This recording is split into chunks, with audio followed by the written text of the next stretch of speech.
বুদ্ধাই। আজকে এই জিনিসগুলো দেখে ভালো লাগছে। সেগুলো হচ্ছে কি, এই যে থাইল্যান্ড এবং বার্মায় যে 7.7 ভূমিকম্প হয়ে যে বৌদ্ধ প্যাগোডা এবং বিভিন্ন বাসা বাড়ি বিল্ডিং এবং বিভিন্ন রাস্তাঘাট যে ক্ষয়ক্ষতি হয়েছে, এছাড়া ভিক্ষু শ্রামণ যারা আমাদের পূজনীয় ভান্তেরা আছেন, শ্রামণরা আছেন, যারা আঘাতপ্রাপ্ত হয়েছেন বা ক্ষতিগ্রস্ত হয়েছেন, তাদের জন্য বাংলাদেশ সংঘরাজ ভিক্ষু মহামণ্ডলের আওতাধীন সকল ভিক্ষু শ্রামণ এবং বাংলাদেশের যত বৌদ্ধ জনগোষ্ঠী আছে, সকলেই যে যতটুকু পারছে, 1 লাখ টাকা থেকে শুরু করে 500 টাকা 100 টাকা, যে যতটুকু সামর্থ্য আছে, যার যতটুকু, সে ততটুকুই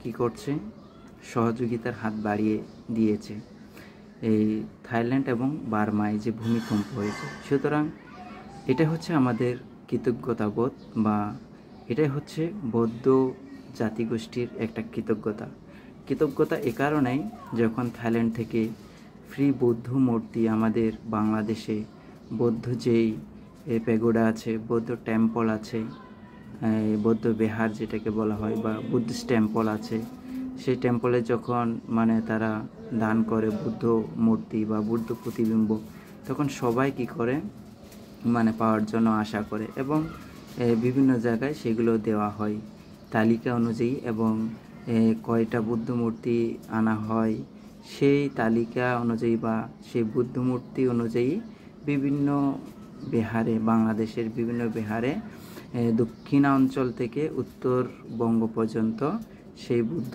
মূর্তিগুলো কি করা হয়, বন্টন করা হয় বা বিহারে দেওয়া হয়। কেন দেওয়া হয়? পূজা করার জন্য, অর্চনা করার জন্য, ভক্তি করার জন্য, এবং সেই প্রতীককে অনুসরণ করে নিজের সংসার, নিজের জীবন, নিজের আত্মীয় স্বজন, পাড়া প্রতিবেশী যাতে তাদের জীবনটাকে সুন্দর করে, সেই চিন্তা করে কি করে সেই বুদ্ধ মূর্তিগুলোকে কি করে দান করে বা দেয়। এগুলো কোথায় থেকে আসে? থাইল্যান্ড থেকে বেশিরভাগ আসে, এবং তারা থাইল্যান্ডের যেই মানুষ আছেন বা বৌদ্ধ ভিক্ষু আছেন, তারা কি করেন, ফ্রিতে দান করেন। ফ্রিতে দান করলেও কি করা হয়, কাস্টম যে খরচ আছে সেগুলো দিতে হয়। কিন্তু একটা বুদ্ধ মূর্তি যখন আপনি কিনতে যাবেন, অনেক আপনার কষ্ট হবে বা অনেক টাকা পয়সা খরচ হবে। সেই অনুযায়ী শুধু আপনি কাস্টম পাস করে, কাস্টমে যত টাকা লাগে সেই টাকাগুলো দিয়ে আপনি কি করবেন, বৌদ্ধ মূর্তিটা নিয়ে এসে এই আপনার বিহারে বা যে কোনো টেম্পলে কি করা হয়, স্থাপন করে পূজা অর্চনা করা হয়ে থাকে। তো আজকে এইটাই ভালো লাগলো যে বৌদ্ধ প্রতিরূপ দেশ যে ধ্বংসাত্ম হয়েছে বা ধ্বংস হয়েছে, এটা প্রাকৃতিক নিয়ম অনুসারে বা প্রাকৃতিকের কারণে এটা কি হয়েছে, ভূমিকম্পের মাধ্যমে সেখানকার টেম্পল, প্যাগোডা এবং দালান বাড়ি, অন্যান্য মানুষজন ক্ষয়ক্ষতি হয়েছে বা তাদের বিশাল আকারের ক্ষতি সাধন হয়েছে।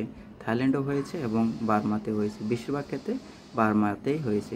এইগুলো দেখে আজকে বাংলাদেশের বৌদ্ধপল্লী যেগুলো আছে, বিভিন্ন বৌদ্ধপল্লী, কক্সবাজার, চট্টগ্রাম, ফটিকছড়ি থেকে শুরু করে মিরসরাই থেকে শুরু করে এই চট্টগ্রাম বিভাগের যত বৌদ্ধ অঞ্চল আছে, বৌদ্ধ বিহারের আওতাধীন যত দায়িক উপাসিকা আছে, সকলেই কি করেছেন, হাত প্রসারিত করেছেন সাহায্য দেওয়ার জন্য। তো এটা হচ্ছে আমাদের বৌদ্ধ প্রতিরূপ দেশের প্রতি একটা শ্রদ্ধা, গাঢ়বতা এবং তাদের প্রতি একটা কৃতজ্ঞতা বোধ। তাহলে এই কৃতজ্ঞতা বোধটা অবশ্যই প্রতিটি মানুষের থাকা প্রয়োজন এবং থাকা একান্তই দরকার। কারণ মানুষের জন্য, মানুষের মধ্যে যদি মনুষ্য বোধ না থাকে, তাহলে এই কাজটা কি করতে পারে না। আজকে বাংলাদেশের বৌদ্ধ সমাজের যেই সাধারণ পাবলিক আছে, তারা আয়োন্নতির দিকে বৃদ্ধিপ্রাপ্ত হয়েছে এই বৌদ্ধ রাষ্ট্রতে গিয়েই তাদের এই আজকে আয়োন্নতি বৃদ্ধি হওয়ার মূল কারণ। তো তারাও চিন্তা করেছেন, অবশ্যই আমি যেহেতু বৌদ্ধ রাষ্ট্রতে এসে আমার উন্নতি হয়েছে, আমার শ্রীবৃদ্ধি হয়েছে, কল্যাণকর সাধিত হয়েছে, সুতরাং আমি যদি বৌদ্ধ রাষ্ট্রকে সহযোগিতা করি, বা সাহায্য করি তাহলে আমার কোনো ক্ষতি নেই, এই চিন্তা করে সেই কৃতজ্ঞতা থেকেই মানে এই আজকে মায়ানমার এবং থাইল্যান্ড যেই ক্ষতিগ্রস্ত হয়েছে তাদেরকে সাহায্য সহযোগিতা করছে। এই মঙ্গলসূত্রের মধ্যে একটা কথা আছে, কাতা পুඤ্যাতা, মানে কৃতজ্ঞতা প্রকাশ করা, মানে এতাং মাঙ্গালাং মুত্তামাং, যারা কৃতজ্ঞতা প্রকাশ করে তাদের কি হয়, সর্বোত্তমভাবে মঙ্গল সাধিত হয়ে থাকে। সুতরাং সবাই কৃতজ্ঞ হবেন, ভালো থাকবেন, সুস্থ থাকেন, একে অপরের প্রতি সহযোগিতা করার চেষ্টা করবেন।